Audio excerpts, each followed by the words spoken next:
అందరికీ నమస్కారం అండి. మేము విజాస్ ఈకోటెక్ ప్రైవేట్ లిమిటెడ్ కంపెనీ నుంచి కుమినేనిపాలెం గ్రామంలో బెండ తోటలలో ఉన్నాము.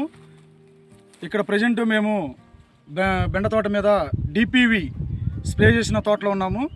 రైతు మా పక్కనే ఉన్నారు. ఇది ఏ విధంగా పనిచేసింది అనేది మనం రైతు మాటలో విందాం అండి. చెప్పండి అన్న. అందరికీ నమస్కారం అండి. మాది బాపట్ల జిల్లా బల్లికరువు మండలం కుమినేనిపాలెం గ్రామం. నా పేరు గోగిని ఎనర్జీ. మేము గత 15 సంవత్సరాల నుంచి బెండ తోట వేస్తున్నాము.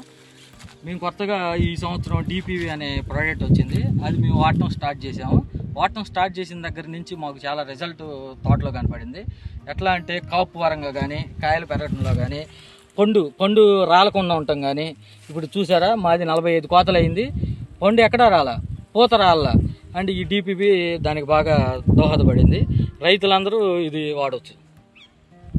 ఏంటంటే అజయ్ గారు కొట్టిన తర్వాత కొట్టిన తర్వాత రిజల్ట్ ఎలా వచ్చిందంటే కాపు పరంగా కానీ, తోట పరంగా కానీ, యవనంగా కనపడటం కానీ తోట ఇదంతా మనకి యూజ్ అయింది. అంటే ఇంతకుముందు మీకు పసుపు వర్ణంలోకి వచ్చి పూత కానీ పిండి కానీ డ్రాప్ అవుతుంది.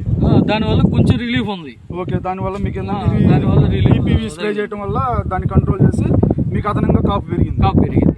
ఓకే, ఇది ప్రతి ఒక్క రైతు వాడదగ్గ మంది కదండి. ఇది ప్రతి ఒక్క రైతు హ్యాపీగా వాడుకోవచ్చు. ఇది ఓకే, థ్యాంక్స్. ఒక రైతు వాడుకోవచ్చు, వాళ్ళ చేను దిగుబడి పెంచుకోవచ్చు, వాళ్ళ కోతలు కూడా పెంచుకోవచ్చు, అండ్ వాళ్ళ తోట లైఫ్ టైం కూడా పెంచుకోవచ్చు. ఓకే అండి,